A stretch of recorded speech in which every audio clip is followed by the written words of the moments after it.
Harry had niet in de gaten dat zijn vrouw hem had verlaten.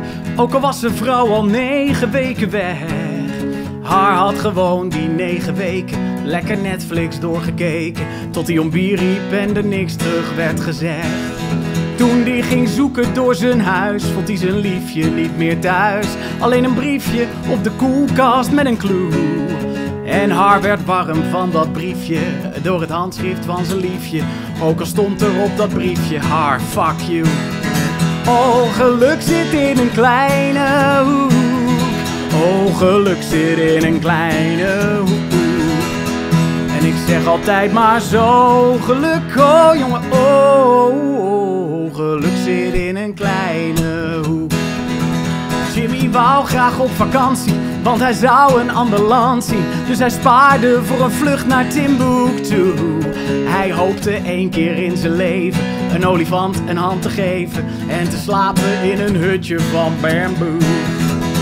Maar ze vliegen nog geen uurtje, Jim sterft stikkend in een zuurtje. Dat kan je zuur vinden voor Jimmy, ja misschien. Maar hij kreeg mond op mond van Tina, die een tattoo had van China. Dus Jimmy heeft nog net een ander land gezien. Oh, geluk zit in een kleine hoek. Oh, geluk zit in een kleine hoek. En ik zeg altijd maar zo: geluk, oh jongen, oh, geluk zit in een kleine hoek. Je mag eindelijk naar de dokter, want je krijgt euthanasie.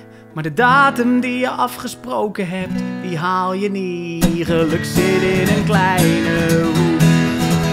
Je vindt je vrouw verlaten zielig, want dan blijft ze zo alleen. Maar wat blijkt, je halve voetbalteam dat gaat over erheen. Oh, geluk zit in een kleine hoek. Je hebt geen zin in je verjaardag, want visite laat je koud. En dan komt er geen visite, omdat niemand van je houdt. Oh, geluk zit in een kleine hoek. Karin geeft nog 1 jaar les aan een klas VWO 6. En dan mag ze met een welverdiend pensioen.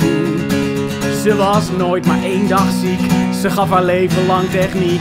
En ze had het geen dag langer willen doen. Maar op de eerste dag van school slaat de zaagtafel op hol, omdat Marjolein de knop aanstoten kut.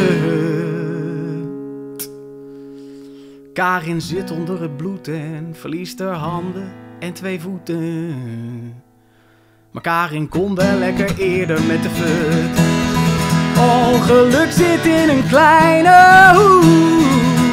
Geluk zit in een kleine hoek. Zeg altijd maar zo: geluk, oh jongen, oh, geluk zit in een kleine hoek.